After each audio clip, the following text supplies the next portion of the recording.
Clique. Tá, Pronto, agora começa de novo. deixa eu colocar aqui na apresentação. Então, vou me apresentar de novo. Oi, gente, eu sou o Pedro, sou R3 em Medicina Intensiva e a gente vai ter uma aulinha, uma conversa sobre suporte básico de vida. Esse tema é muito recorrente durante a faculdade, né, durante a nossa vida profissional, e a gente pode achar que é básico, né, mas ele é essencial para que a gente consiga manejar bem o paciente, até mesmo dentro da terapia intensiva, que é o que a gente está fazendo, né. Então, por definição, o suporte básico de vida é o conjunto de procedimentos e primeiros socorros, incluindo a reanimação cardiopulmonar, RCP, e o uso do desfibrilador, podendo ser aplicado tanto por leigos quanto profissionais para manter uma pessoa que está em parada cardiorrespiratória viva até a chegada do socorro especializado. Inicialmente, é uma definição que a gente utiliza no ambiente extra-hospitalar, né, mas cabe perfeitamente também dentro do ambiente intra-hospitalar. Ele segue 6 elos. Antigamente eram 5 elos, agora são considerados 6 elos. Que é, você viu uma paciente desacordado, provavelmente uma parada, você vai acionar o serviço médico de emergência, iniciar a reanimação cardiopulmonar, se estiver disponível, realizar a desfibrilação, encaminhar para a ressuscitação avançada, os cuidados pós-parada e a recuperação, que é o momento em que o paciente tem alta hospitalar. Aqui eu trago um pouquinho de dado, né, sobre a mortalidade da PCR em ambiente extra-hospitalar. Esse estudo é um estudo brasileiro, né, foi feito com 852 casos de paradas extra-hospitalar, e desses 852, 20,6% dos pacientes chegaram vivos ao hospital, que é correspondente a 175 pacientes, e em ambiente hospitalar, somente 36%, 36 pacientes, que é 4,2%, tiveram sobrevida e alta ou mesmo transferência. Então, é extremamente importante a gente saber manejar um paciente em parada, seja ele em ambiente extra ou intra-hospitalar. E por que que o suporte básico é de alta qualidade, né? A gente tem que a cada 1 minuto sem a reanimação cardiopulmonar, a probabilidade de sobrevivência cai de 7 a 10%, que é um número considerável, e pode dobrar ou triplicar a chance de sobrevivência quando a gente tem um suporte básico imediato, até que chegue em ambiente intra-hospitalar. E a gente tem também que a desfibrilação precoce, se realizada dentro dos primeiros minutos, aumenta consideravelmente a taxa de sobrevivência. Mas, infelizmente, nem sempre a gente vai ter disponível um DEA próximo de nós. E aqui eu trago, né, a correlação de quando a gente erra, né, como a gente erra. A gente tem que, depois eu vou explicar um pouco melhor sobre como deve ser feita, né, a reanimação, mas antes só trazendo esses dados importantes, né. A profundidade, né, das massagens cardíacas, muitas vezes elas são insuficientes, né, e até mesmo em ambiente hospitalar, como a gente falha, né. Os profissionais de saúde, que teoricamente são capacitados para isso, têm que 40% dessas compressões não são eficientes. A frequência inadequada, né, ou é muito devagar ou é muito rápido, mas geralmente a gente tende a fazer uma massagem acima do valor recomendado, acima de 130. A fração de compressão, né, é frequentemente abaixo de 60% devido a pausas excessivas para checar ritmo, ventilar, ou fazer algum outro tipo de exame naquele momento, e até mesmo a hiperventilação, né, que é um erro bastante comum. A gente tende a apertar o ambu mais do que o necessário, e isso diminui a perfusão, aumenta a pressão torácica e pode diminuir a perfusão cerebral. E aqui a gente traz eh, como importante, né, como a diretriz máxima, né, do suporte básico de vida, que é a American Heart Association, que tem inclusive o ATLS, que eu acredito que todos devem ter feito aí durante a graduação ou depois dela, que as prioridades durante o atendimento em um paciente em parada cardíaca em primeiro, desfibrilar, se a gente tiver o DEA disponível da forma mais precoce possível, iniciar as manobras de compressão cardíaca e, posteriormente isso, identificar a etiologia da PCR. Então, como que a gente diagnostica uma PCR, uma parada cardiorrespiratória? Em um ambiente extra-hospitalar, né, a gente vai encontrar um paciente geralmente desacordado, a gente vai inicialmente verificar a segurança, se está tudo ok ali, se a gente pode aproximar do paciente, se não tem nada que nos impossibilite de tocar o paciente naquele momento, testar a responsividade, chamar o paciente de uma maneira vigorosa para ver se ele vai responder ou não, e checar simultaneamente o pulso carotídeo e a respiração. E tudo isso deve ser feito de uma maneira mais rápida possível, tendo um tempo limite aí de cerca de 10 segundos. Lembrando que o gasping, né, uma respiração agônica, é um sinal de PCR e não deve atrasar aí o início das manobras de reanimação. Visto isso, identificando o paciente que está em parada cardiorrespiratória, o que devemos fazer? Né, a gente tem o CAB, né, que é preconizado. Inicialmente, circulação, a gente deve comprimir, fazer as compressões torácicas, posteriormente, vias aéreas, abrir e manter as vias aéreas e respiração. Se disponível, ventilar o paciente. Lembrando que as compressões devem vir antes da ventilação. É, PCR é igual CAB, sempre lembrar. Nem sempre a gente vai ter alguém para nos auxiliar nesse momento, né? Então, o American Heart Association, ele preconiza sempre circular, as compressões torácicas. Se tiver alguém auxiliando, alguém fica na compressão e o outro na vias aéreas. E o que é uma RCP de alta qualidade, né?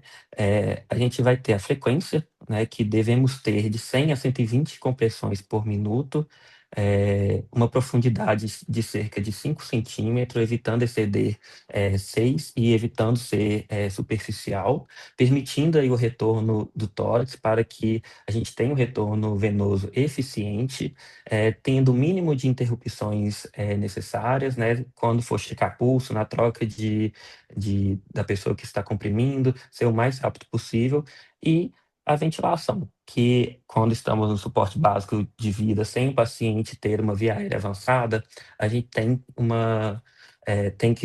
tem como preconização 2 ventilações para cada 30 compressões. Eh, Se a gente tiver se tiver disponível, né, uma bolsa ambu, uma bolsa máscara, a gente tem, a forma correta da gente manusear, né. Se tiver somente você, né, como responsável pela via aérea, tem a técnica de C e E, sendo que uma mão deve ficar acoplada à máscara e firme ao rosto do paciente, exercendo uma pressão, ao mesmo tempo abrindo a via aérea, elevando aí, inclinando a cabeça, e elevando o queixo para que a gente consiga, ventilar adequadamente o paciente. E aqui a gente tem o uso do DEA, né, que ele é a recomendação inicial aí da American Heart Association. O DEA, ele é, como o próprio nome diz, ele é automático, né, a gente vai colocar as pás no paciente, ele vai identificar, o ritmo, né, se ele é chocável ou não chocável. Se for FV e TV, ele vai indicar para a gente de forma automática, quando a gente vai chocar esse paciente, e assim que o DEA for disparado, né, a gente vai retornar imediatamente aí às manobras de reanimação e após 2 minutos reavaliar se tem pulso ou não. Então, um fluxograma aqui que resume, né, o nosso suporte básico de vida, né. Paciente inconsciente, a gente vai checar a segurança do local, paciente não respondeu, chamamos ajuda, acionamos serviço médico de emergência, procurar por um DEA, ou carrinho de parada, se tiver em ambiente, hospitalar ou não, e vamos verificar respiração e pulso no tempo máximo de 10 segundos. Se for uma respiração normal com pulso, então a gente vai tratar esse paciente como rebaixamento do nível de consciência e encaminhar ele a um hospital para melhor investigação, né. Se for uma respiração agônica, ou sem respiração e o paciente não tiver pulso, então a gente vai começar as manobras de reanimação de forma imediata, seguindo aí a reanimação cardiopulmonar de alta eficácia, né? 100 a 120 compressões, 30 compressões, 30 é, é, duas ventilações para cada 30 compressões, né? E se o paciente tiver um ritmo chocado e eu tiver DEA disponível, né? Se for chocado, a gente vai aplicar o choque, se não for chocável, a gente vai continuar aí as manobras de reanimação até que o serviço médico de emergência chegue até o local e leve esse paciente para a uma unidade especializada, né? Se for um paciente com uma respiração anormal ou com pulso, a gente vai avaliar, né, se a gente deve somente aplicar a ventilação de resgate, verificando o pulso, e se esse paciente deve ser conduzido aí para uma unidade, de urgência. Mas, teoricamente, suporte básico de vida é isso, né? Minha aula acabaria por aí. Só que a gente não é o básico, né? A gente está fazendo uma resistência de terapia intensiva. E a gente deve saber o básico e também deve saber como manejar um paciente em parada em um ambiente monitorizado, né? Então, o paciente dentro do nosso CTI parou, o que que a gente vai fazer? O paciente em um ambiente de CTI, é fácil identificar, na maioria das vezes, que ele está em uma parada ou em uma iminência de parada ou não, né. E esse suporte básico, ele deve acontecer em segundos. A gente olha para o monitor, vê que o paciente está em bradicardia ou vê se o paciente está dessaturando, em um ritmo estranho ali, que você não sabe identificar inicialmente o que que é. A gente vai checar pulso, a gente vai testar a responsividade, e a gente vai iniciar a compressão, chamar ajuda, antes mesmo de fazer qualquer tipo de medicamento nesse paciente. Então, o reconhecimento é imediato, né? O monitor, a gente entrou no leito do paciente e viu que tem algo estranho, o monitor vai ser o nosso foco ali. Arritmia, queda brusca na saturação. Se o paciente estiver em ventilação mecânica, e em uso de capnógrafo, a curva de capnografia também pode nos ajudar. E da pressão arterial invasiva também, né? Se o paciente estiver em uso de uma PIA, mudanças nesses parâmetros, eles vão nos dizer se o paciente está entrando em uma PCR ou está em PCR ou não. A gente vai checar o pulso, né, e sempre importante isso, e lembrar que gasping e convulsão podem ser alguns dos fatores iniciais aí antes mesmo de uma PCR. Lembrando sempre, eu não coloquei anotado no nosso slide, mas lembrar sempre de cabos, né? Lembrar de monitorite, o paciente pode estar sofrendo aí interferência e não ser realmente uma PCR. Então é sempre importante a gente checar cabos, checar pulso, responsividade, né, antes mesmo de iniciar manobras de compressão, até mesmo para não comprimir um paciente que não está em PCR. Então, no nosso CTI, o paciente parou. O que a gente vai fazer aí com relação à ventilação em via aérea?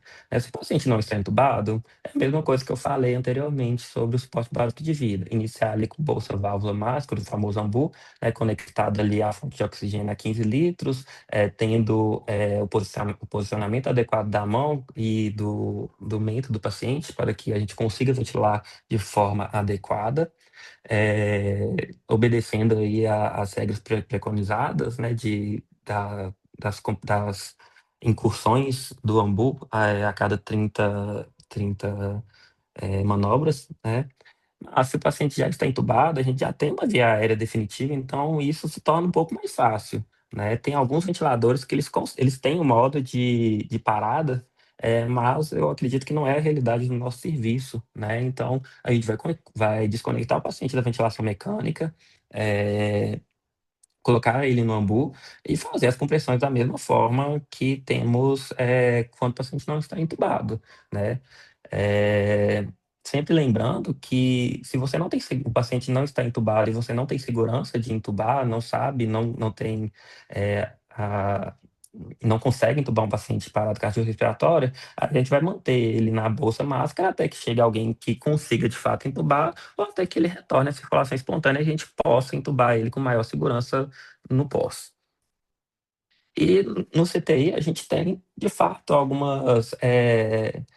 algumas tecnologias que podem nos auxiliar em uma parada, né? O próprio capnógrafo, durante a parada cardiorrespiratória, ele vai nos dizer se as nossas compressões estão sendo eficazes ou não, sendo que valores de 10 a 15 vão falar que essa compressão não está eficaz, deve estar aí por volta de 20. E um salto súbito da capnografia, ele é um sinal que a gente pode já ter retornado à circulação espontânea, né? E a pressão arterial invasiva também. Se o paciente tem PIA, a gente consegue ver as ondas de pulso quando a gente está comprimindo, sendo que é preconizado manter uma pressão diastólica aí maior que 20. E também a mesma coisa que acontece no capnógrafo, quando retorna aí a circulação espontânea, a gente vai ter uma normalização, mesmo que lenta, aí do pulso, e a gente vai conseguir ver as curvas da PIA, tá bom? E agora, a gente entra um pouco na monitorização multimodal, né? A gente tem aí o POX, que é disponível no nosso CTI. O uso dele deve ser feito aí no momento que vai se checar o pulso, tendo aí no máximo 10 segundos, e ele vai nos auxiliar nas causas da parada, né? Se é um tamponamento, se é hipovolemia, se é um pneumotórax, eh, se esse paciente tem alguma hemorragia abdominal ou algo do tipo. E a gente tem também essa espectroscopia de infravermelho próximo, que é como se fosse um saturímetro, só que ele vai aferir a saturação regional cerebral de oxigênio. E a gente vai correlacionar ao capnógrafo e saber se a gente está fazendo as manobras de forma eficaz e, ao mesmo tempo, saber se o paciente está tendo uma circulação espontânea, um retorno à circulação espontânea. Se os dois subirem de forma síncrona, se o capnógrafo e esse NI subirem juntos, a chance de retorno é um pouco maior. E agora a gente vai discutir aqui um pouco da dinâmica da equipe durante uma parada cardiorrespiratória, né? Então, assim, eu vou mostrar uma imagem daqui a pouco sobre a divisão, de como que a gente vai dividir a nossa equipe, mas é importante que nós, como médicos, tenhamos a liderança e a gente consiga comunicar de forma que a gente considere de alça fechada, a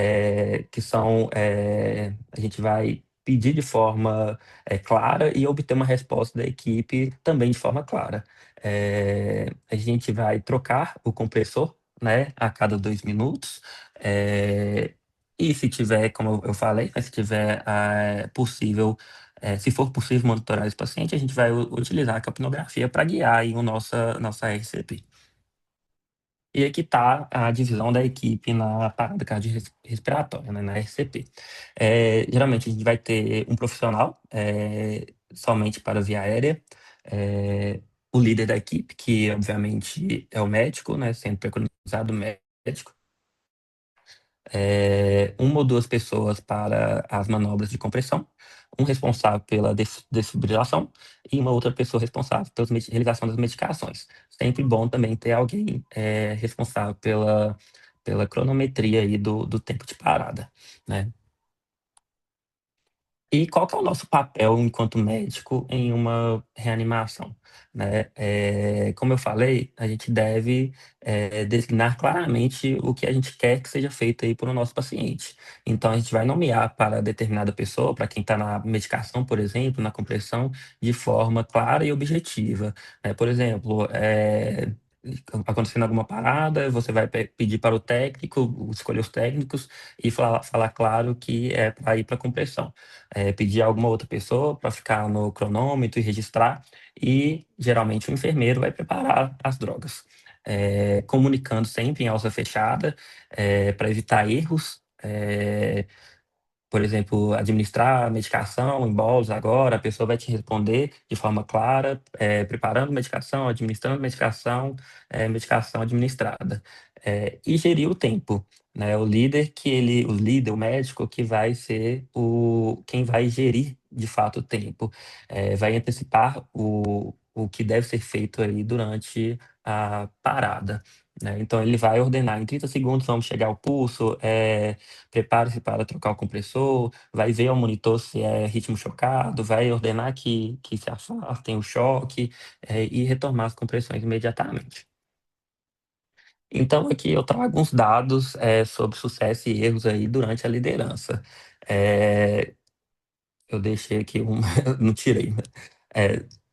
É, o sucesso, né? Equipes com liderança clara apresentam uma fração de compressão 15% maior do que aquelas que têm equipe sem líder definido. Então, o médico ele deve ser líder, claro, objetivo. É, é um erro comum, como eu falei anteriormente, né? Focar na intubação e esquecer das demais coisas, esquecer que o paciente tem que ser monitorizado, que ele talvez esteja fazendo o ritmo chocável, que tem que chocar esse paciente, que alguém não está comprimindo adequadamente o tórax. E lembrando que o ambiente de PCR, o nível de ruído, ele chega em níveis altos, né? Então, é papel do médico também manter um tom de voz firme, mas, porém, claro, objetivo, para reduzir aí o estresse da equipe. Então, aqui eu trago uma tabelinha sobre o líder que é executor, que ele não tem menos sucesso, e o líder coordenador, que é um líder considerado aí de alta performance, né? O posicionamento, né? O líder vai checar esse posicionamento. Geralmente, aquele que tem alta performance, ele vai estar um pouco mais afastado, tendo uma visão completa da cena e do monitor e de tudo que está acontecendo aí no seu ambiente. Ele vai comunicar de uma forma clara e objetiva, vai nomear o responsável e aguardar a confirmação, que é o que a gente considera alça fechada. Ele vai antecipar aí os próximos 2 minutos, vai antecipar se vai ser feito algum tipo de droga, vai antecipar o ritmo, se a gente vai chocar, e a gente vai pensar a todo momento, a partir do momento que o paciente teve uma parada, as causas. A gente vai ter um tom de voz firme e baixo, mantendo silêncio seletivo, e vai ter uma decisão proativa, principalmente aí com relação à monitorização do paciente, como colocar o paciente numa capnografia, olhar a pressão arterial, utilizar do ultrassom para a gente ter melhores decisões clínicas. E como é o nosso papel, acredito eu que um dos mais importantes, ter o diagnóstico ou tentar encontrar o diagnóstico dessa parada, né? É, Enquanto a equipe está comprimindo, ventilando, fazendo medicações, a gente está pensando a todo momento o porquê o paciente parou, né? E o American Heart Association traz o que a gente já conhece, né, como 5Hs e 5Ts, que é o 5H sendo hipovolemia, a hipóxia, hidrogênio, que seria a acidose, a hipercalemia, e a hipotermia. E os 5Ts, como tensão no tórax, que seria o pneumotórax, o tamponamento cardíaco, as toxinas, trombose pulmonar e trombose coronariana. Mas tem algumas outras causas que não estão nesses quadros, né? Mas isso também, se o paciente for já um paciente que está internado na sua unidade há muito tempo, a gente vai ter um raciocínio clínico melhor do que está acontecendo com esse paciente. Agora, se for um paciente que está, por exemplo, na unidade de internação e é acionado um código azul e a gente tem que subir para avaliar de forma rápida esse paciente, então a gente vai pensar inicialmente nessas 10 causas e posteriormente a gente pensa nas demais. E aqui eu trago um pouco de como são os ciclos, né, durante a RCP e dos usos de medicamentos. Aquele paciente que está em FV, TV sustentada, né, a gente vai iniciar no primeiro ciclo apenas choque, depois choque com adrenalina no segundo ciclo, no terceiro ciclo choque, depois amidarona ou lidocaína. No quarto, adrenalina, quinto, amidarona ou lidocaína, e a parte dos demais, adrenalina e choque. Quando é a espiastolia, a gente não vai chocar, obviamente, o paciente não tem indicação. Então, a gente vai fazer no primeiro ciclo somente adrenalina, checa o ritmo após 2 minutos, segundo ciclo não faz nenhuma medicação, no terceiro ciclo, adrenalina, no quarto, nenhuma, e no quinto, novamente, adrenalina, continuando as medicações até que a gente tenha a decisão de interromper a RCP ou o paciente retornar à circulação espontânea. Então, como que a gente vai saber que o paciente retornou à circulação espontânea? Então, o principal que a gente vai fazer a cada 2 minutos é a checagem de pulso, que vai estar em ritmo organizado, né? Se o paciente estiver monitorizado com capnógrafo, a subida brusca da extração de CO2 por volta de 35 e 40 também é um indicativo. E o aumento da pressão diastólica e a morfologia da onda da pressão interarterial, como diz aqui no nosso monitorzinho, né? O aumento da capnografia e a organização e da pressão interarterial. O paciente retornou e a circulação espontânea, a gente vai ter alguns cuidados, né? A gente tem sobre a coronariografia, né, que no momento pós-PCR, se o paciente evoluir com supra, um BRD novo ou algo que te indique alguma alteração coronariana, esse paciente deve ser encaminhado ao cateterismo e realização de angioplastia. É, mas se ele não tiver nenhuma indicação de que, se o ritmo dele, o eletrocardiograma dele não tiver nenhuma alteração que te faça pensar em um infarto, né, a gente vai procurar outras causas e posteriormente a gente avalia se esse paciente deve ou não ser encaminhado para um cateterismo. A gente vai ter o controle de temperatura, evitando sempre temperaturas acima de 37,5, sendo que alguns pacientes podem se beneficiar do controle direcionado de temperatura, mas não tem evidências, pelo menos que a American Heart Association traz, né, não tem evidências robustas sobre esses benefícios. E sobre a oxigenação. Lembrando que o paciente pós-PCR, nem sempre a saturação periférica vai ser confiável, né? O paciente provavelmente vai estar mal perfundido, extremidades frias, então a gente vai aguardar aí a gasometria até que a gente possa diminuir os parâmetros de ventilação. Até que a gente tenha esse resultado e seja confiável o saturímetro, a gente vai manter aí a FiO2 em 100%.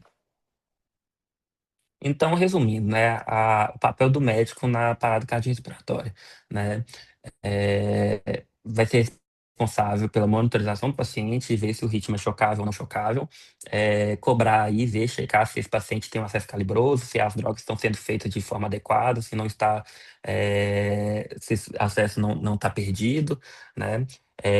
Vai questionar aí sobre a via aérea, se esse paciente está sendo bem ventilado, se está expandindo adequadamente o tórax, e ao mesmo tempo que ele checa tudo isso, ele vai tentar entender o porquê que esse paciente parou, né? Se ele está na ventilação mecânica, se é um barotrauma, se causou um pneumotórax, se ele tem um distúrbio hidroeletrolítico importante, se é um paciente que está em pós-operatório, que pode estar fazendo choque hemorrágico ou algo do tipo.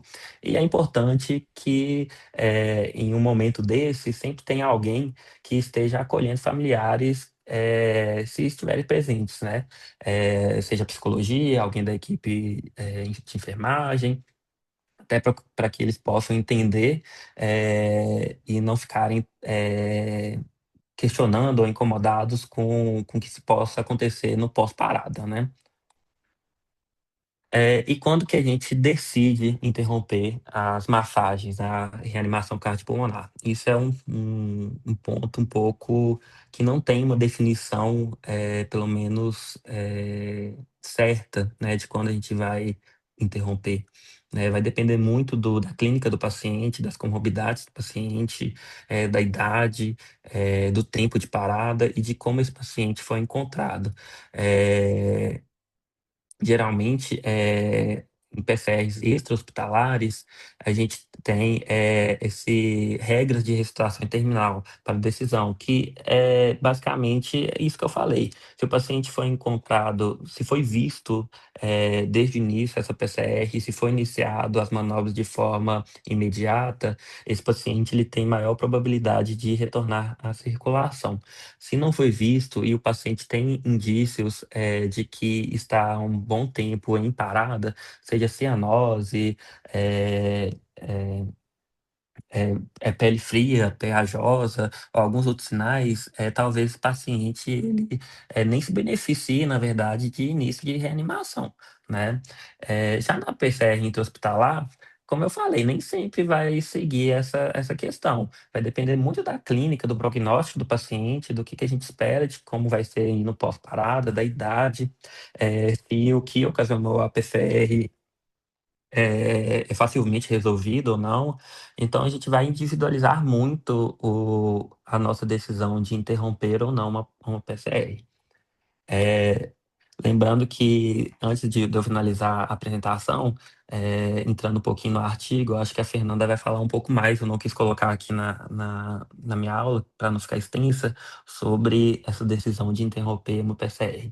A gente está um centro especializado, né? Então, talvez tenha outras questões que possam ser feitas para esse paciente que está em PCR, né? Eu acho que a Fernanda vai abordar isso aí com vocês, tá? Essas foram minhas referências. A nossa referência básica é a American Heart Association, o ATLS, né, que a gente vê aí durante a faculdade, nos cursos que a gente faz pós-formado, e aqui as referências dos artigos que eu utilizei. Então é isso. Eu espero que tenha. Deixa eu tirar aqui a apresentação. Eu espero que tenha sido. Tentei ser o máximo sucinto, né, porque é um tema bem comum aí na nossa rotina, e a gente acha que o suporte básico é somente para ambiente extra-hospitalar. E para a gente atender o paciente da melhor maneira possível dentro do CT, a gente também tem que saber do suporte básico. Alguma dúvida? Então, Pedro, aula muito boa, muito didática, os slides claros, com pouco texto, né? Chama atenção para a gente ao tema de quem está apresentando, né? Com relação ao tema de PCR, lembrando que dentro do CTI, PCR é um evento inesperado, né? A gente não tem PCR no CTI. Se ela acontece, ela é um benchmark negativo, né? Sinal que o paciente está mal monitorizado em algum erro de condução, né? Logicamente que tem o desvio da regra, né? O paciente pode fazer um TEP agudo e parar, mas fora esses casos extraordinários, né? O paciente não para dentro do CTI. Ou esse óbito é predito e a gente já definiu que esse paciente está num contexto de limitação, ou preferencialmente isso não deve acontecer, né? Então, o CTI não é lugar de sair correndo porque fulano do box tal parou, né? Isso aí, se acontecer, a gente tem que provar que aquilo ali aconteceu por um desses motivos. Ah, fulano infartou, teve uma morte súbita, teve um TEP, né? Mas fora isso, não existe isso dentro de terapia intensiva. Diferente do código azul que nós atendemos, né? O código azul são pacientes que deterioram, têm alteração de nível de consciência ou uma morte súbita, né? Dentro do ambiente do hospital, eles acionam o mecanismo de resposta, né? E aí nós vamos atender. Algumas vezes vão ser alterações transitórias de nível de consciência, algumas vezes o paciente vai estar parado mesmo, né? Dentro do CTI, não, o paciente está lá monitorizado, ele está vigiado, né? A gente tem como predizer que esse paciente está se deteriorando, então a gente, teoricamente, deveria agir antes, né? E se o paciente parar e você assustar com isso, é sinal que você está errado, né? Ninguém pode parar dentro do CTI sem que você saiba que esse paciente iria parar, né? Então, a gente tem que ter isso sempre em mente, né? O suporte básico é o pilar da reanimação. Nada adianta eu querer fazer ECMO, querer fazer qualquer outra terapia, CAT de resgate ou de aba 4, se eu não sei ventilar o paciente com a bolsa máscara e não sei fazer uma compressão bem feita. Não falo nem entubar, né? É fazer o básico primeiro, para depois que o paciente estabilizar, a gente, de forma tranquila, fazer o domínio de via aérea dele e aí fazer os cuidados pós-PCR, né? Então, o Pedro colocou muito bem a cadeia de eventos. Se eu não tenho certeza que fulano está parado, eu não vou ficar caçando pulso ou pedindo capnógrafo para os outros. Eu começo a receber, chamo para socorro, no caso, trazer o carrinho de parada, mobilizar a equipe, e vou reavaliando a cada 2 minutos, enquanto eu vou tendo acesso à monitorização, aos dispositivos que eu quiser, mas eu não vou ficar. Peraí, que eu acho que voltou. Não, não voltou, não. Ah, não, acho que não está parado. Não. Começou, faz um ciclo, reavalia, e assim a gente vai fazendo até a gente ter o preciso para, né, de forma efetiva, realizar a reanimação do paciente.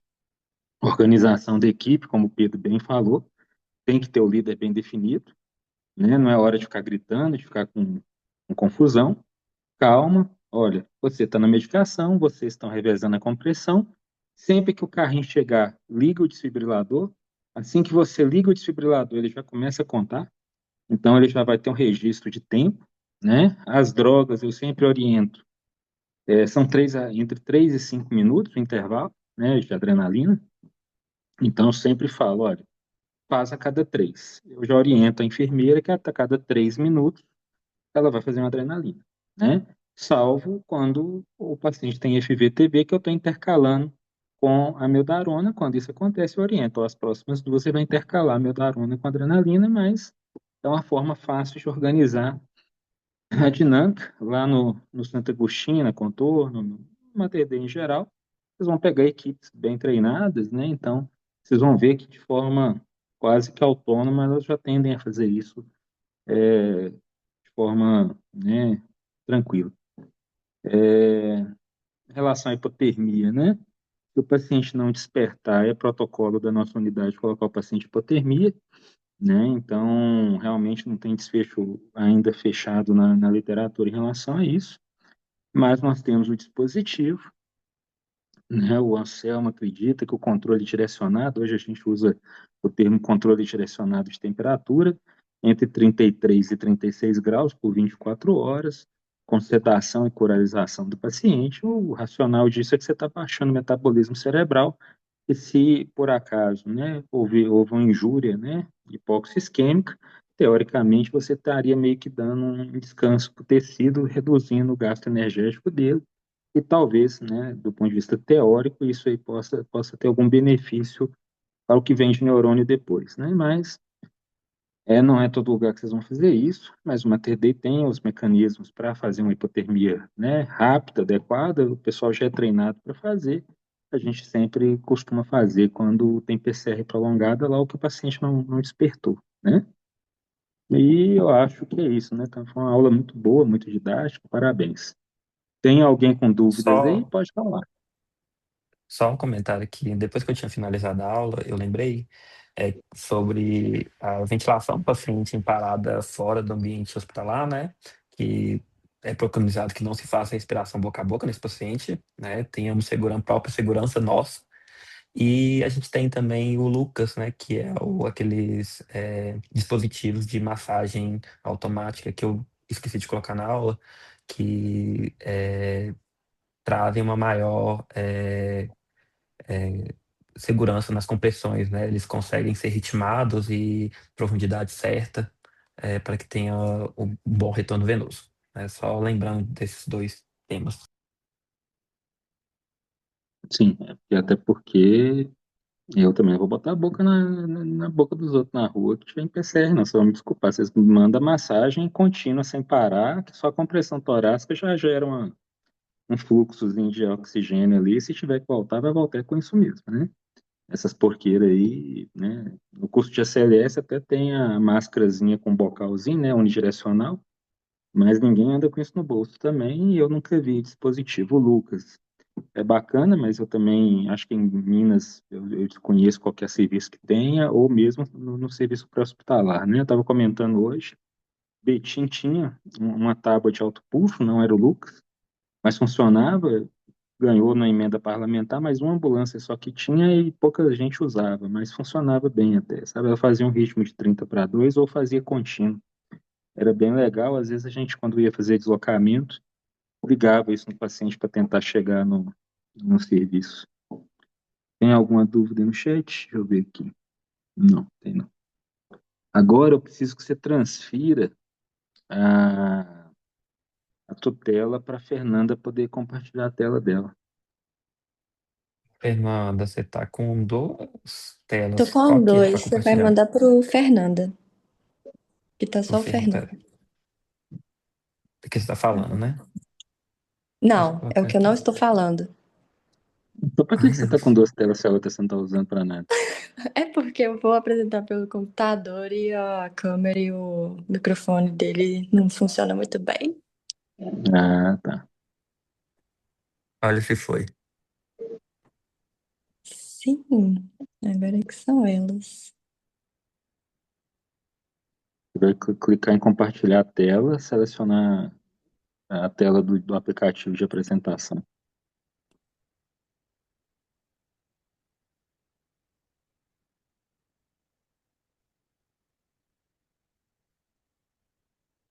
Oi.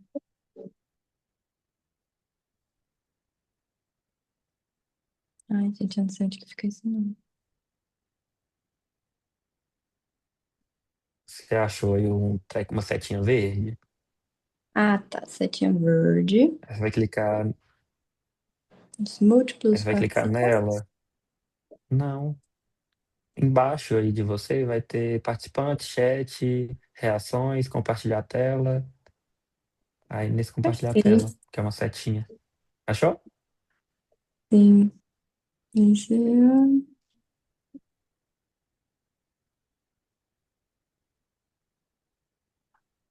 Vamos ver se vai dar. Foi? Ainda não. Não é. Ele tá falando que tá compartilhando. Quando você clicou em compartilhar, apareceu os aplicativos. E você clicou no que tem o slide. Apertei. Deixa eu ir de novo aqui. Ai, gente, que vergonha. Outra coisa que a gente pode fazer é você mandar sua aula para o Pedro compartilha a tela lá e você tá na aula. É, eu tô tentando mandar ela no meu próprio e-mail. Tá carregando aqui, porque tá meio pesada de fotos. Enquanto isso, eu vou tentando aqui. Eu apertei no compartilhar, falou que tava compartilhando. Mas você tá clicando no computador ou no celular? Não, no computador. Porque você tem que estar com a gerência no computador. O celular você tem que usar só para áudio. Uhum. Ô, Fê, aí na hora que você clica tem duas Ah, opções. deu. Peraí. Acho que era burrice Oi, minha. tá andando. Deu? Agora você entra. Isso, coloca. Pedro. Ó, perfeito. Ai, tô até suada. Vamos lá. Eu vou apresentar o artigo que fala sobre ressuscitação. Boa noite, gente. Meu nome é Fernanda, sou R3 Terapia Intensiva. Vou apresentar o artigo de ressuscitação cardiopulmonar extracorpórea na parada cardíaca refratária. Igual o Pedro já começou aí, né, falando que nós temos outras formas de continuar uma ressuscitação cardiopulmonar, seria no uso da ECMO. Uma introdução aí do artigo que fala que Eu a acho que parada. sumiu. Ah, eu só passei o slide. Pra mim sumiu. Não sei se foi pra todos. Eita, Sumiu aqui também. deixa eu ver se eu consigo mandar, se já carregou no e-mail. Nossa. Uhum. Engraçado, eu só passei a tela, o slide. Tira a apresentação e coloca de novo. Tipo, para de apresentar e começa de novo. Talvez dê certo. Ele tirou do compartilhamento. Foi, Foi? foi. Tá. Introdução, então, que a parada cardíaca súbita é uma das principais causas de morte no mundo todo, que esses números variam muito entre um país e outro. Nos Estados Unidos, anualmente, a gente tem 640 mil casos de parada cardíaca súbita, sendo que 54 deles são é, em ambiente extra-hospitalar e 45% são em ambiente intra-hospitalar. Sendo que quando é em ambiente extra-hospitalar, a sobrevida geralmente é menor do que 10%, e essa variação é de 0 a 18% dentre os países, e no ambiente intra-hospitalar, a taxa de sobrevida vai de 15 a 34%, até porque vocês estão num ambiente mais seguro, que tem mais recursos, né? Que tem acesso a cuidados imediatos. Vou passar, vamos ver. Desapareceu ou continua? Andando. Não entendi. Tá aparecendo? Tá Tá aparecendo. aparecendo. Ah, Tá, beleza. tá dando certo. Bom, então, a, gente, a PCR extracorpórea, né? Ela é uma terapia de resgate para adultos selecionados quando a RCP, a ressuscitação cardiopulmonar convencional, tem falha em restaurar a circulação espontânea. Então, quando tem essa falha, a gente inicia a reanimação extracorpórea por meio da ECMO, que é uma oxigenação por uma membrana extracorpórea. Vou explicar mais para frente como que ela é durante a parada cardíaca refratária e aí com o objetivo de se restabelecer a circulação sanguínea e a oxigenação tecidual adequadas. As diferenças, então, a RCP convencional é uma compressão torácica manual ou mecânica para manter a circulação e a RCP extracorpórea é um suporte mecânico completo com ECMO para restaurar a circulação e oxigenação. A parada cardíaca é a cessação da atividade cardíaca mecânica confirmada pela ausência de sinais de circulação. E a parada refratária não tem uma definição específica para ela. Tem estudos que falam que é quando a gente não tem retorno da circulação espontânea entre 5 a 30 minutos após o início do suporte avançado, mas tem outros critérios, como o Pedro já falou para a gente. Os benefícios potenciais da RCP extracorpórea seria uma restauração circulatória, onde vai ter um retorno da circulação sanguínea adequada quando tem a falha na RCP convencional, a oxigenação tecidual e uma recuperação funcional, que é o nosso objetivo com a ECMO. Vai melhorar substancialmente a sobrevida com recuperação favorável do paciente. Quais são os desafios e as restrições? É uma complexidade técnica muito alta, né? Tem intervenções sensíveis ao tempo com essa alta complexidade, é de custo extremamente elevado, tem riscos e complicações também consideráveis, que vão restringir a disponibilidade e o uso dela, e é apenas em serviços, né, em centros muito especializados. Fatores que vão influenciar o desfecho do paciente. A idade dele, quanto mais avançada a idade, mais vai impactar na recuperação. Uma RCP convencional oportuna, quando ela é eficaz e rápida, né, a RCP convencional vai influenciar também no desfecho, no prognóstico do paciente. As comorbidades deste paciente, condições pré-existentes vão afetar. Mais para frente eu vou falar mais sobre cada um deles, mas principalmente em pacientes cardíacos, né, o estudo foi feito mais para eles. E o tempo até a ECMO. Quanto mais rápido a gente iniciar a ECMO, melhor. No entanto, também o estudo é controverso nesse aspecto, porque ele fala que se a gente iniciar a ECMO muito rapidamente, às vezes o paciente nem iria precisar dela e ia voltar à circulação espontânea só pela RCP convencional. Objetivos e as opções adicionais. Então, nosso objetivo principal é a recuperação total do paciente com a função cerebral e cardíaca restaurada, né? Mas a ECMO também ela vai entrar com o objetivo de uma transição.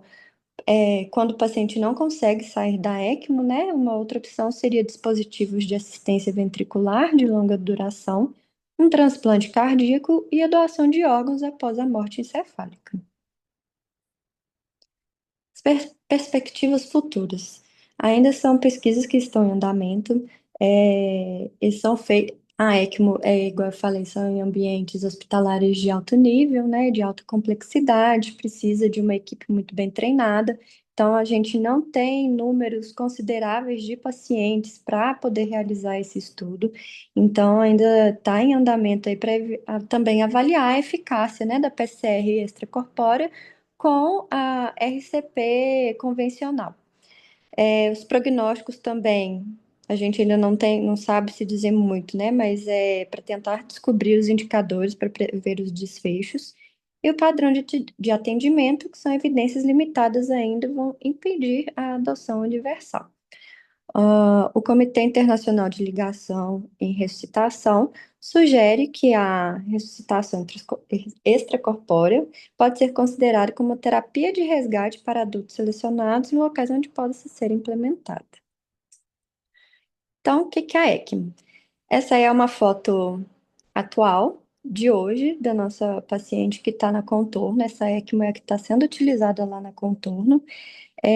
A ECMO é uma membrana de oxigenação extracorpórea que funciona como um circuito, né, que tem uma circulação simplificada de longa duração, que ela vai oferecer uma troca gasosa extracorpórea, um suporte circulatório mecânico, que vai ajudar tanto na circulação cerebral e sistêmica para a gente conseguir ganhar tempo para tratar condições subjacentes que levou o paciente, no nosso caso, a PCR. Os componentes do sistema, então. A gente vai ter as cânulas, que são as cânulas que vão. Dá para ver a setinha mexendo aqui na figura direita? Não. Então, a gente tem as duas cânulas, que é a de entrada e a de saída do sangue. São cânulas calibrosas, né, para permitir um fluxo mais elevado de sangue, até de 3 a 6 ou 7 litros por minuto. Aí aqui a gente vai ter o blender, que é um misturador de gases, que ele vai combinar o oxigênio e o ar comprimido, e vai controlar a FI que a gente oferece para o paciente. A gente vai ter as duas linhas, né, de entrada e de saída do sangue do paciente, seja veno venoso ou veno arterial, vou explicar um pouquinho para frente. Aqui é a membrana extracorpórea, aqui embaixo. Além disso, a gente tem uma bomba centrífuga, que vai impulsionar o sangue através do circuito. Temos uma unidade térmica também que vai controlar a temperatura do nosso sistema.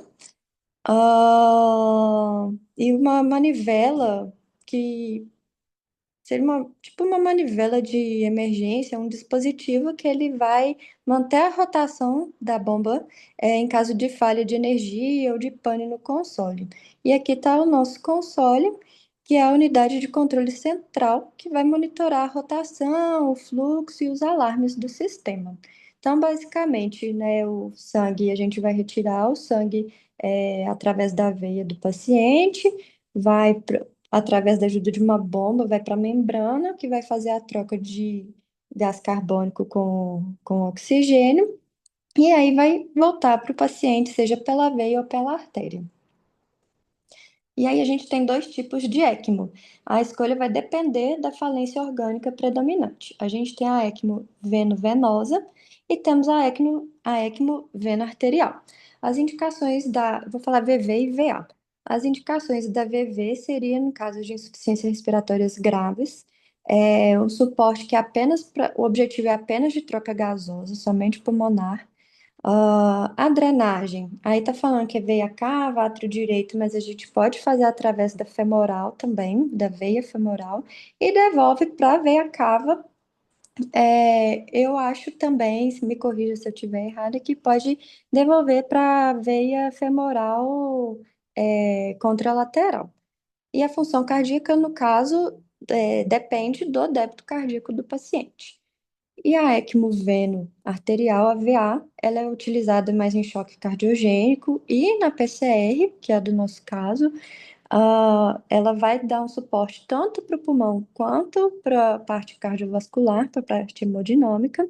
A gente faz a drenagem pela veia também e vai devolver para a artéria. Tira pela veia femoral ou pela veia cava e devolve para a artéria femoral ou a da aorta. E aí vai ajudar o coração aí auxiliando no débito cardíaco. Aqui eu coloquei 3 imagens que são pelos 2 acessos do sistema VV, ou então somente por um acesso do sistema VV e o sistema veno arterial. Considerações técnicas.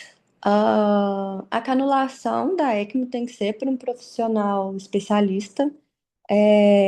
A gente tem duas formas de fazer. orientada pelo ultrassom, onde que o tempo de canulação ele é mais curto, é mais rápido.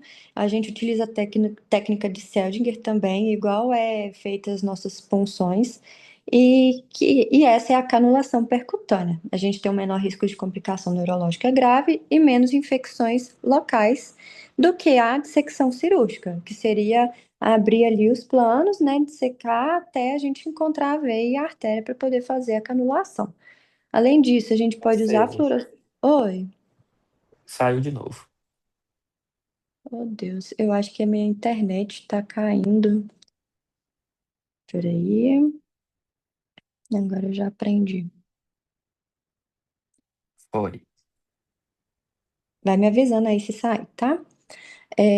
Além disso, a gente pode utilizar a fluoroscopia e o ecocardiograma para poder ver o posicionamento do fio guia e da cânula. Lembrando que também a canulação femoral ela está associada a menores riscos de complicações nos membros periféricos. Se a gente faz uma canulação pré-hospitalar, aliás, se ela não for viável, os pacientes que são elegíveis, né, a RCP, reanimação extracorpórea, eles devem ser transportados para o início do centro hospitalar em um tempo menor do que 60 minutos desde o colapso, desde a parada, né? Evidências entre as duas ressuscitações. A gente vai comparar o intra e o extra-hospitalar. Na parada cardíaca intra-hospitalar, a gente ainda não tem ensaios clínicos randomizados prospectivos comparando a convencional com a extracorpórea. Os benefícios foram descritos em cortes retrospectivas, prospectivas e em meta-análises. Então, eles fizeram um estudo retrospectivo de centro único, onde 135 pacientes sem retorno da circulação após 10 minutos de RCP convencional tiveram uma sobrevida até alta após a ressuscitação extracorpórea de 34% desses 135. 63% desses pacientes tiveram uma ressuscitação menor que 30 minutos, sendo uma taxa de sobrevida em pacientes ressuscitados rapidamente, né? A sobrevida ainda é significativa após uma duração prolongada menor que 60 minutos, foi de 47%, porém, quando era uma RCP maior do que 60 minutos, era uma pequena sobrevida de 8%, aproximadamente. Em outros Perfeito, o E negócio saiu saiu de de novo. novo. Saiu de novo. nós vamos ficar nessa o tempo inteiro. Só um segundinho.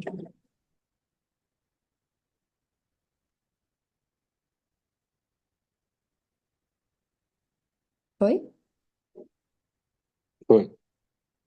Em outros estudos que eles fizeram retrospectivos, as taxas de sobrevida são significativamente mais altas, com desfechos neurológicos mais favoráveis, ah, em comparação com a ressuscitação convencional. Aí, o estudo prospectivo da RCP convencional com a extracorpórea fala que dos 172 pacientes que fizeram o estudo, com uma RCP convencional maior do que 10 minutos no intra-hospitalar, presenciada, de origem cardíaca, a sobrevida deles até alta hospitalar foi de 28% dos pacientes com RCP extracorpórea. Em contrapartida, com a RCP convencional foi de 12%. Sendo que o desfecho neurológico, que a gente avalia a categoria de desempenho cerebral do paciente, ela tem que ser até 2, né? Ela era menor ou igual a 2 na alta, em 23% dos pacientes na extracorpórea contra 10% na convencional.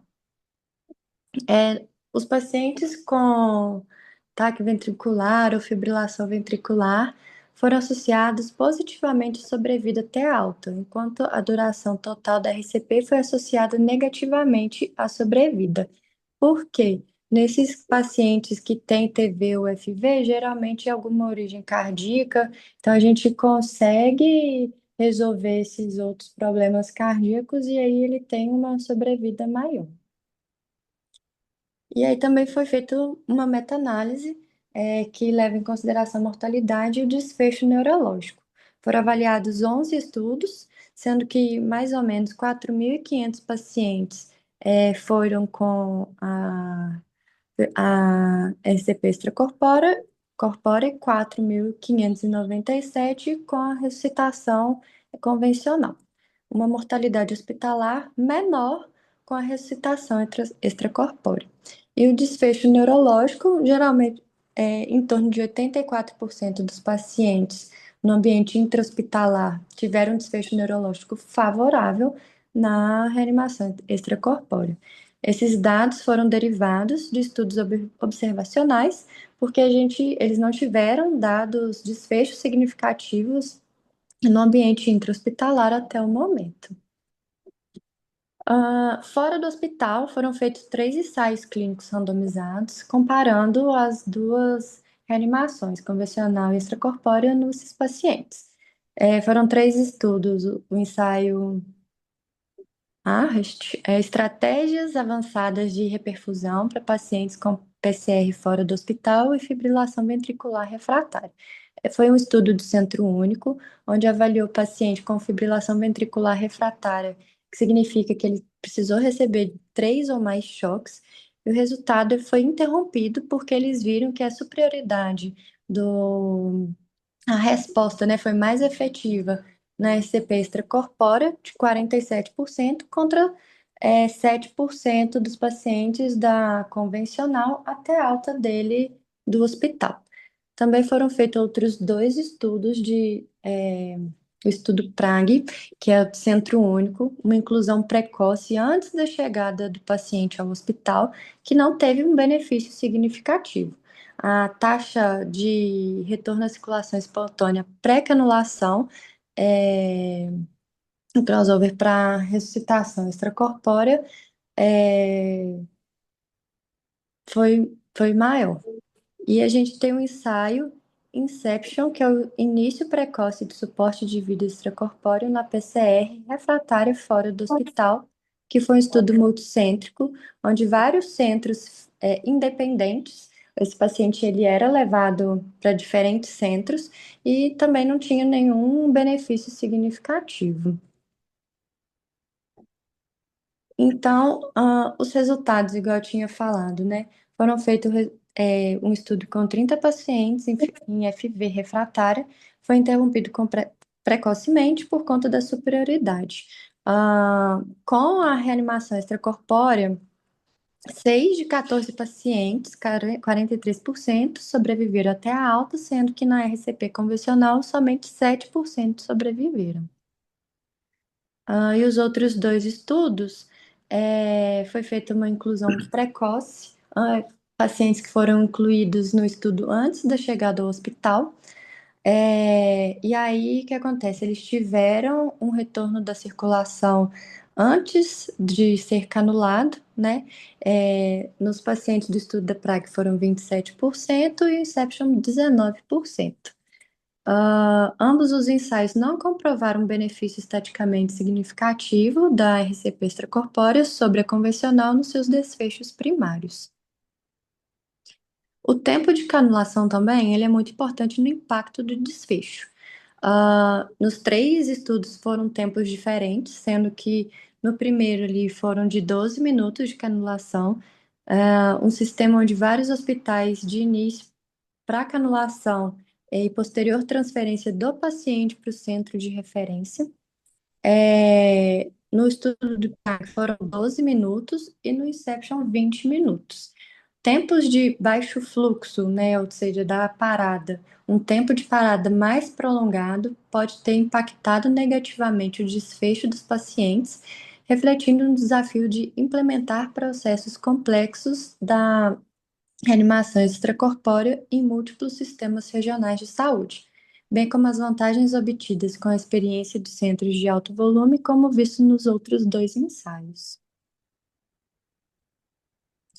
As evidências de eficácia na parada cardíaca Mostra que tem um benefício significativo da ECMO para ressuscitação extracorpórea na parada cardíaca fora do hospital.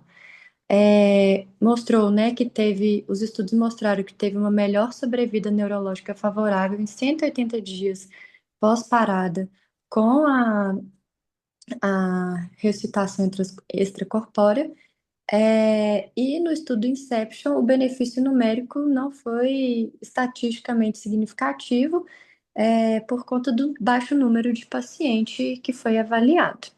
Em todos os ritmos dele, a gente avaliando aqui, sendo os ritmos chocáveis ou não chocáveis, a gente usou a ressuscitação extracorpórea em 32%, como tiveram uma sobrevida favorável, e nos ritmos chocáveis, 47% tiveram uma sobrevida favorável.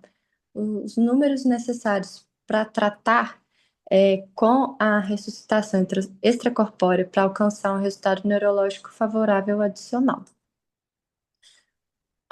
Na meta-análise de dados agrupados, a gente pariu aí 2.064, a gente não, eles, né? De 2.064 pacientes com parada cardíaca refratária, eles tiveram resultados favoráveis.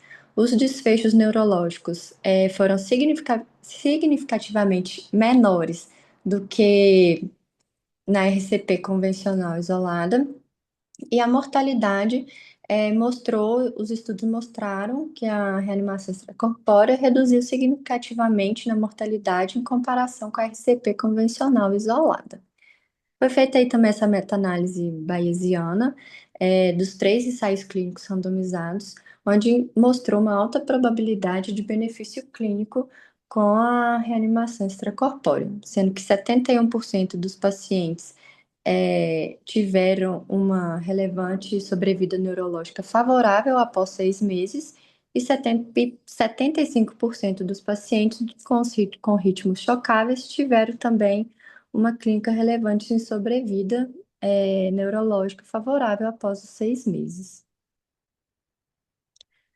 Aí a gente também usa a ECMO não somente na parada cardíaca, a gente vai ter algumas outras circunstâncias especiais, que vai ser uma terapia de resgate, né, em causas específicas. Uma delas seria na intoxicação grave. Foram feitas algumas evidências clínicas na França, em 2 hospitais. Eles viram que pacientes com PCR persistente por intoxicação grave sobreviveram apenas com o uso da reanimação extracorpórea. Nos Estados Unidos, entre os anos de 2000 e 2018, entre 407 pacientes envenenados tratados com ECMO, seja ela VV ou VA, ou durante a parada, 117 deles receberam uma RCP e 56% deles sobreviveram. Na Alemanha, também foi feito um estudo da ECMO VA em 49 pacientes com intoxicação por medicação cardiovascular, sendo que deles, 26% receberam RCP e destes 26%, 31 sobreviveram até a alta hospitalar. E foi feita uma revisão de 236 pacientes adultos com reanimação extracorpórea, e aí viram que 48% sobreviveram até a alta hospitalar. 65 de 117 pacientes com RCP nos Estados Unidos sobreviveram, que isso deu 56% dos casos, e 31% deles até alta hospitalar na Alemanha, que condiz com 4 de 13 pacientes. Deixa eu só fechar isso aqui. Pelas diretrizes do estudo, a ECMO em VA e a reanimação extracorpórea recomendadas como terapia de resgate para intoxicação, porque tiveram bons resultados, né? Além da intoxicação, a gente pode usar a ECMO na hipotermia acidental. Eles são dados mais inconsistentes, fizeram estudos de uma sobrevida de 42 a 100% dos pacientes estudados. Lá no Japão, eles viram que tiveram uma sobrevida neurológica favorável maior no ambiente extra-hospitalar por uma hipotermia versus outras causas cardíacas. E o tempo de parada não foi associado à sobrevida neurológica favorável em temperaturas menores de que 32 graus Celsius. As diretrizes internacionais recomendam a transferência de paciente com hipotermia em PCR para o centro especializado em ECMO para poder fazer o reaquecimento do paciente. Também pode ser usado na embolia pulmonar. A embolia pulmonar grave, né, uma TEP maciça, ela pode levar o paciente a um choque cardiogênico ou uma parada cardíaca. Isso faz com que ele use uma ECMO VA. Foi feita uma revisão em 2025 que as taxas de sobrevida foram superiores a 60% nos pacientes que foram adequadamente selecionados, incluindo o uso, da reanimação extracorpórea. Foi feito um estudo aí, diretrizes, né, pela Sociedade Europeia de Cardiologia, que foram recomendados uma recomendação classe 2B do estudo, que a ECMO pode ser considerada em combinação com uma embolectomia cirúrgica ou um tratamento direcionado por catéter em colapso circulatório refratário ou na parada cardíaca. Porém, a limitação é que, como a gente não tem certeza de qual é o ritmo na TEP e geralmente ele não é chocável, esses pacientes frequentemente são impedidos de serem incluídos nos estudos prospectivos da reanimação extracorpórea. É um estudo de evidência fraca, né? Apenas observações retrospectivas. O estudo Prague lá, que eu citei lá atrás, ele mostra que no ensaio a reanimação extracorpórea não melhorou desfechos em relação à RCP convencional.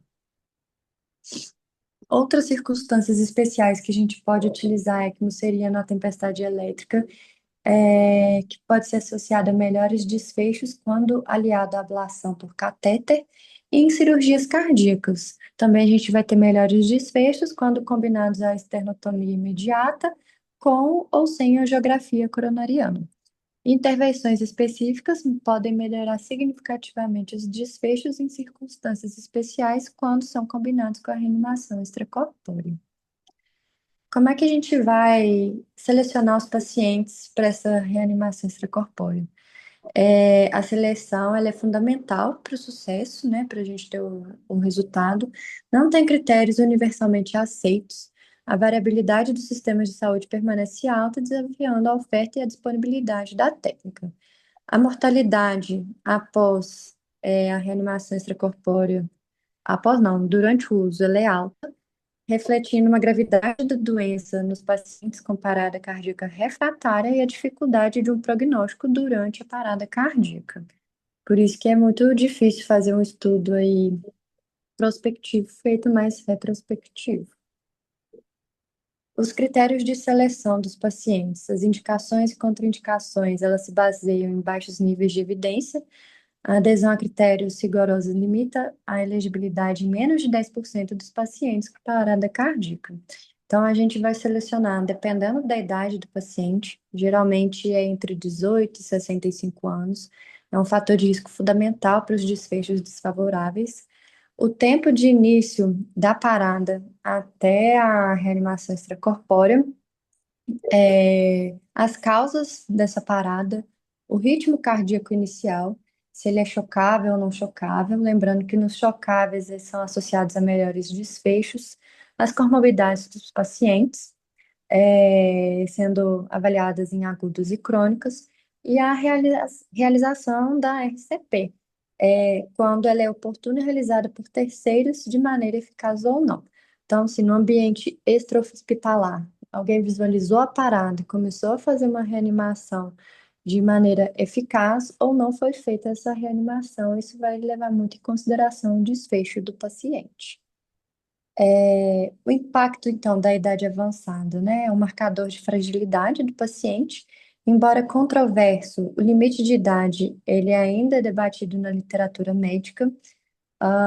No Japão, fizeram um estudo que, após um mês de sobrevida, né, foram pacientes acima de 75 anos, só 1,7% dos pacientes tiveram sobrevida, sendo que também na China fizeram o estudo com pacientes acima de 75 anos e viram que uma sobrevida neurológica maior no ambiente extra-hospitalar do que intra-hospitalar foi de 18,4%. E na Coreia, o estudo foram com pacientes acima de 66 anos, que viram que a sobrevida neurológica deles era de 28,6%. O ritmo cardíaco e os desfechos, né, também são levados em conta.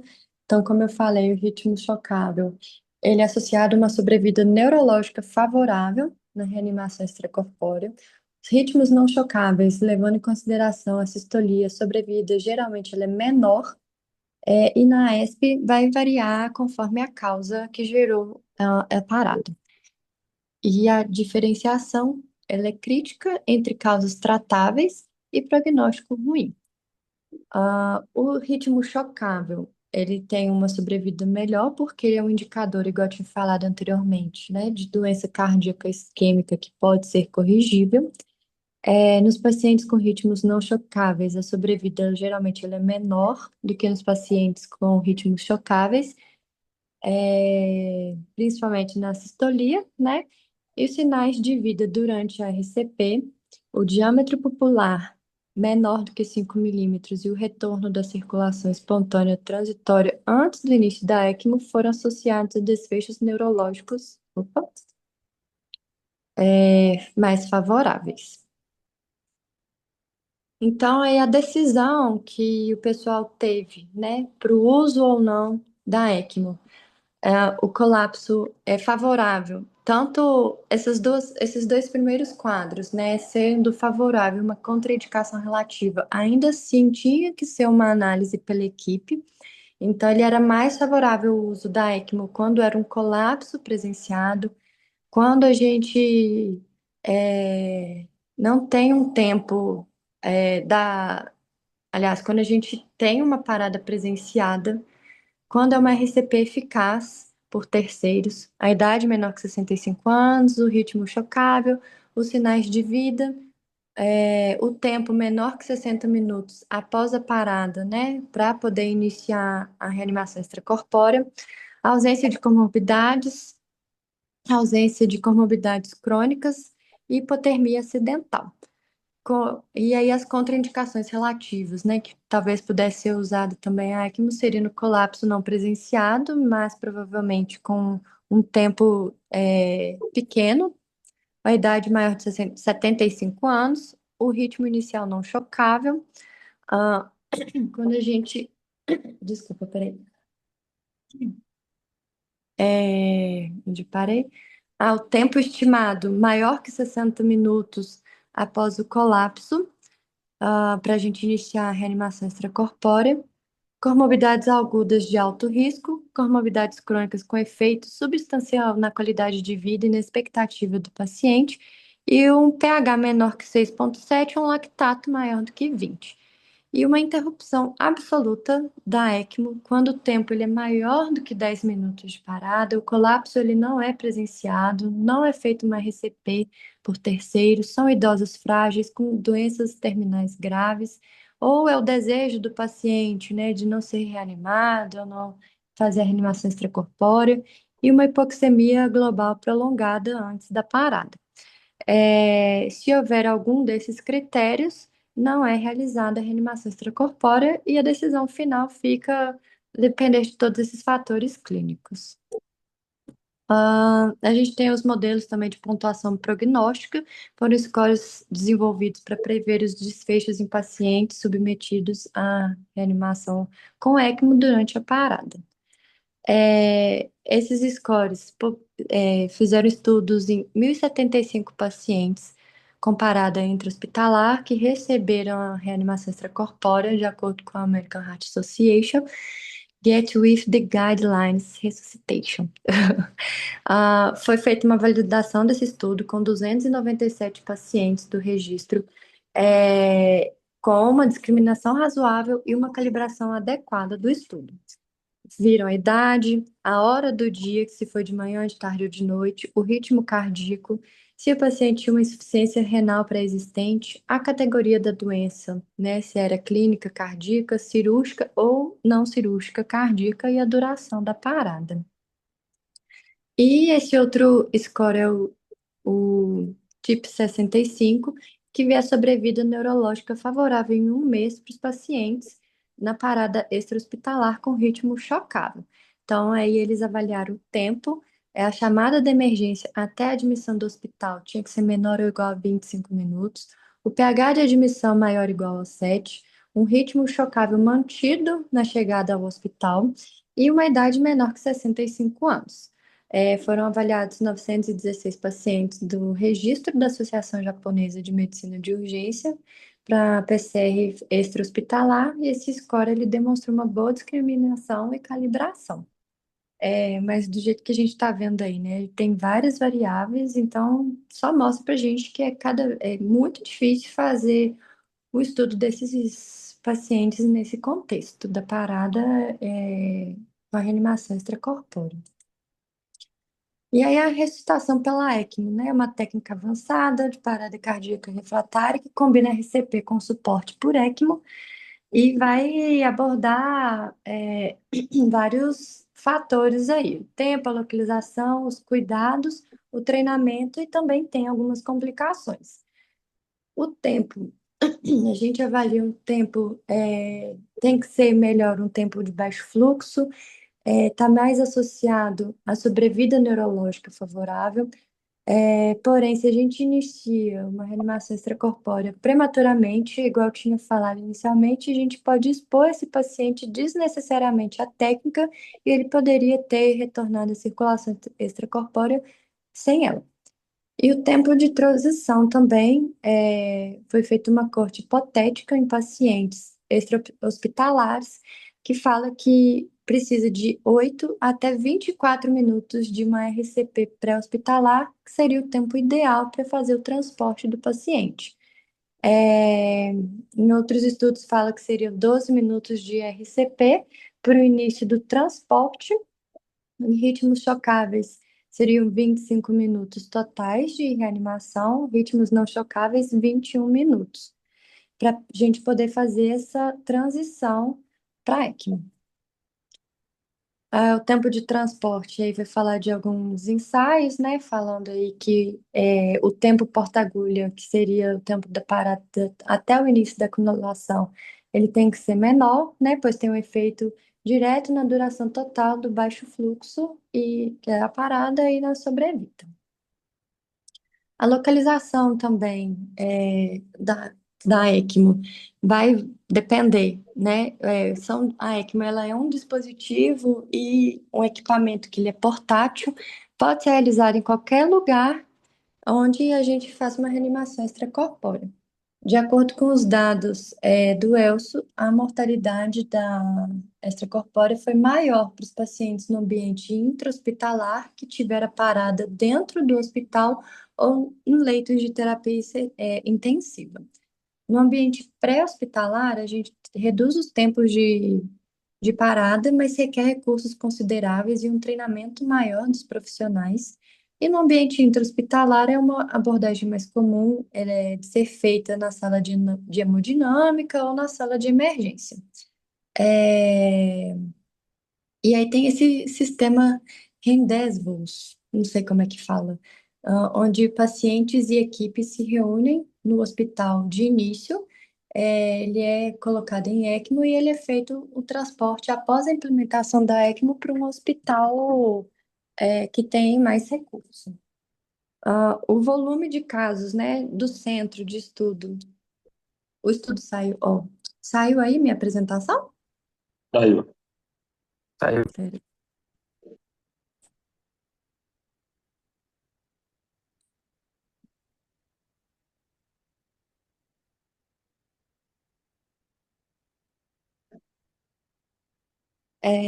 O volume de casos, então, para a gente poder fazer o estudo, o volume de casos no hospital é um fator prognóstico importante, que ele vai refletir o alto nível de experiência interdisciplinar que é necessária da equipe.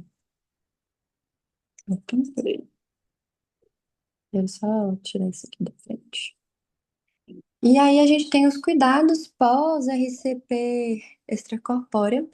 A gente tem que levar em consideração que pacientes que são submetidos a uma intubação endotraqueal, em comparado com dispositivos supraglóticos de via aérea, eles têm um melhor benefício, têm uma melhor resposta. A gente precisa de um monitoramento arterial também, no braço direito, para poder titular vasopressores, né, e monitorar a circulação dupla. Faz um ultrassom à beira-leito também para verificar a posição da cânula, identificar complicações e avaliar a função cardíaca do paciente.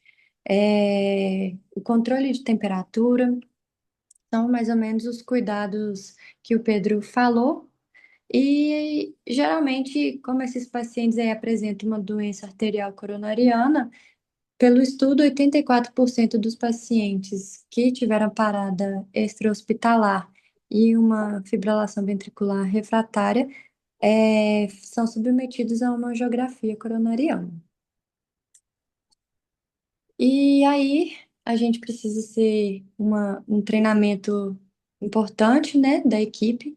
Tem que ser fornecido num ambiente especializado por usuários altamente experientes, porque a ECMO, né, é uma unidade de uma complexidade muito grande, precisa de uma ação rápida, coordenada e sensível das equipes multiprofissionais, médico, enfermeiro, físico, técnico. Precisa ter um treinamento com uma simulação de alta fidelidade regular, precisa de programas estruturados desenvolvidos para poder ter uma redução no tempo da parada até a ECMO. A gente tem algumas complicações também, que pode ser uma isquemia do membro, porque quando a gente vai canular lá na veia femoral, né, vai reduzir o fluxo venoso para aquele membro. Então, a gente tem uma taxa de isquemia de 5 a 15%.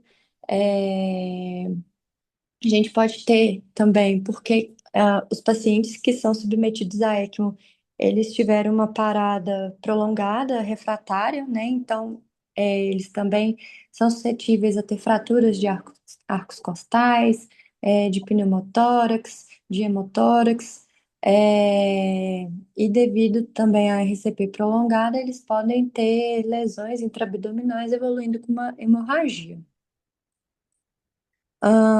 Essa parte aqui, Juarez, eu fiquei um pouco em dúvida, que já vai explicando um pouco mais sobre a ECMO, é mais complexo, então se faltar alguma coisa e você quiser acrescentar, fica à vontade.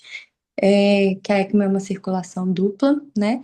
A gente tem a circulação nativa, que ela é alimentada pelos pulmões e pelo coração, em contraste com a circulação extracorpórea gerada pelo pulmão, pela membrana, né, extracorpórea, e pela bomba.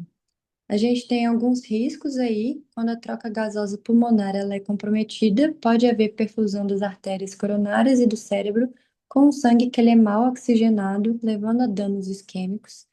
E a gente precisa monitorar a oximetria de pulso e a gasometria da extremidade superior direita do paciente. Por conta disso, né, da troca gasosa estar comprometida. E a gente também avalia o estado volêmico do paciente, a contratilidade cardíaca, a capacidade de ejeção do ventrículo, o fluxo de sangue pela ECMO e o posicionamento dessa cânula durante a ECMO. Tô acabando, gente. A gente tem, igual eu falei, as complicações hemorrágicas e trombóticas também. A gente pode ter uma coagulação sanguínea por conta do contato do sangue do paciente com a superfície artificial do sistema da ECMO e as alterações metabólicas por conta da pós-parada cardíaca, né? Também vai resultar em complicações trombóticas e hemorrágicas. A gente tem alguns eventos hemorrágicos maiores, que são sangramentos intracranianos, complicações vasculares, complicações traumáticas, né? Foram aí 9 a 40%, foi bem variável nos pacientes do ensaio randomizado, e 5 a 7% tiveram um sangramento intracraniano, que foi uma complicação mais grave detectada após a reanimação extracorpórea. E aí, o objetivo do tratamento primário da ECMO, então, né? Recuperação total do paciente, ter a perfusão cerebral e sistêmica, ter um neuroprognóstico, só que a gente não consegue fazer esse prognóstico neurológico de forma confiável antes de 72 horas após a parada cardíaca, geralmente, né? E o desmame da ECMO, se não for possível, né, a vena arterial, a gente faz a transição para o dispositivo de assistência duradoura ou transplante cardíaco. Os desfechos aí, então. A longo prazo, a gente viu que de 5,3% foi o tempo médio, aliás, foram os anos de acompanhamento dos pacientes, foi o tempo médio aí que eles foram acompanhados. Maioria dos sobreviventes tiveram um bom funcionamento, foram uma classe funcional 1 e 2, e uma sobrevida de 72% dos pacientes em 4 anos.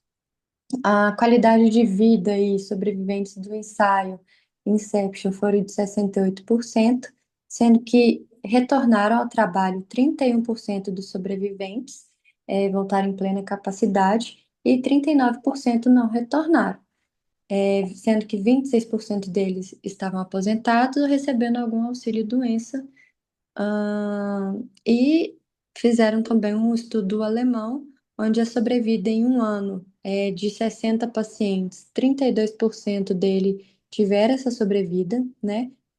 Com uma qualidade de vida similar à de pacientes com insuficiência renal crônica, ou após a ECMO-VV ou ECMO-VA, por síndrome de desconforto respiratório ou choque cardiogênico. A doação de órgãos também, após parada e uso da ECMO, também é complicado em dizer, porque tem uma consideração ética aí, porque a gente vê entre a demarcação entre salvar a vida do paciente e a retirada do órgão dele para doação, quando a sobrevivência não pode ser mais alcançada. Então, será que realmente não daria, né, para esse paciente sobreviver? Será que realmente chegou ali no fim, né? Tem uma consideração ética aí. E aí foram feitos programas estabelecidos, centros experientes viram números crescentes de doações, superando na ressuscitação convencional, em alguns casos. A morte cefálica ela é mais frequente após a reanimação em ECMO, e os desfechos similares da doação, né, aos pacientes. Saiu a tela? Saiu. Oh, Deus. No penúltimo slide. Um momento. Ai, alguém tirou. Eu não tô conseguindo mais. Uai. Peraí, porque caiu a internet aqui. Agora vai. Entrando.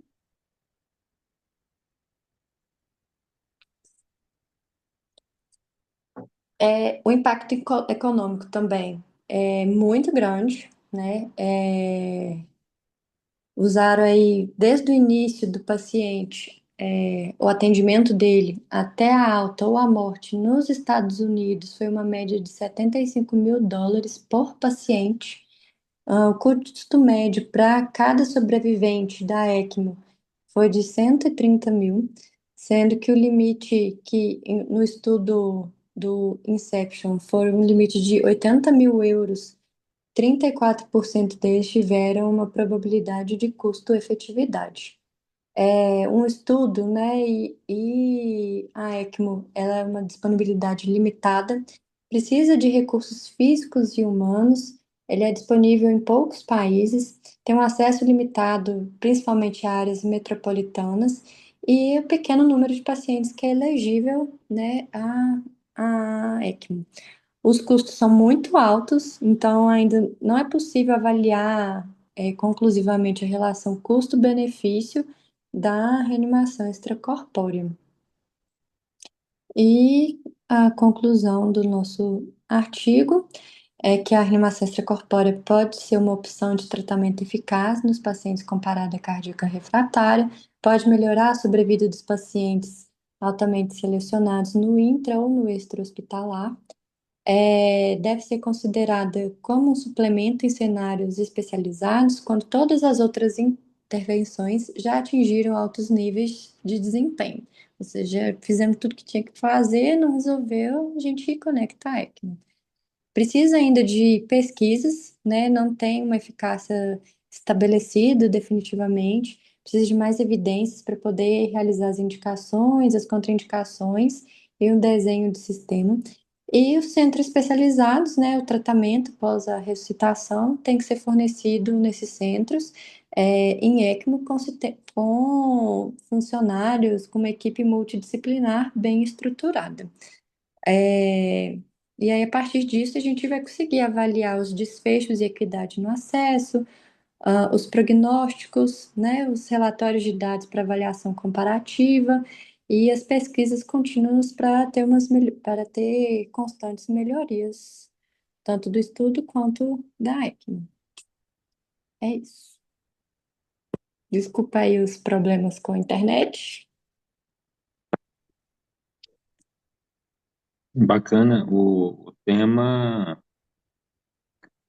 é bem amplo, né? Muito. Você tirou isso tudo daquele artigo que eu te mandei? Aham, Você tirou isso tudo daquele artigo? foi. Não, deu para render bastante. Eu achei que você tinha complementado, você começou a entrar nos Ah, conceitos não, de a ECMO parte lá. da. Não, esses conceitos de ECMO eu falei porque não é todo mundo que sabe, né? Sim. Então, O, só. mas, assim, no geral, os slides muito bons, né? Foi uma aula, não foi nenhum comentário de um artigo, né? Você pegou, né, desde princípios, conceitos básicos aí e foi caminhando, né? Bacana.